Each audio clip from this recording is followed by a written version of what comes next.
Vice and iba pang host ng Showtime sumugod sa hashtag Trillion Peso March. Tulad ng kanilang ipinangako sa sambayanang Pilipino, nagmarcha rin sina Vice Ganda at Ann Curtis para makiisa sa hashtag Trillion Peso March. Nanindigan ng dalawang kapamilya stars sa kanilang pakikiisa sa paglaban sa malawakang nakawan at korupsyon sa pamahalaan.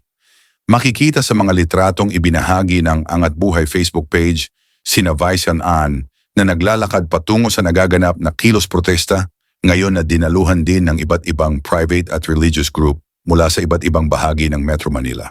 Naispatan din sa rally ang partner ni Vice na si Ion Perez, ang kapatid ni Ann na si Jasmine Curtis, sina Donnie Pangilinan, Darren Espanto at Jackie Gonzaga na kasama nga ang nangakasapi ng Angat Bayanihan Volunteer Network para sa hashtag Trillion Peso March. Saludo kami sa inyong tapang malasakit at pagmamahal sa bayan. Salamat sa pagtindig, ang caption na mababasa sa Angat Buhay FB page. Narito ang reaksyon ng mga netizens sa pakikiisa ng grupo ni Vice at Ann sa nangyayari ngayong kilos protesta. Kahanga-hangang makita ang mga sikat na personalidad sa ganitong rally para sa matinding korupsyon ng bansa.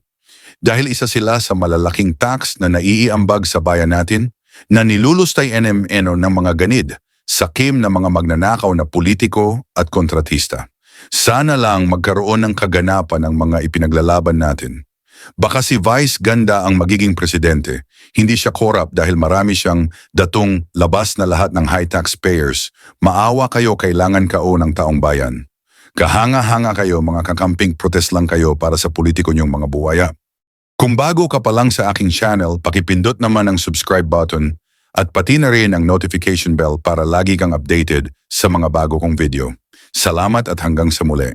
Adios!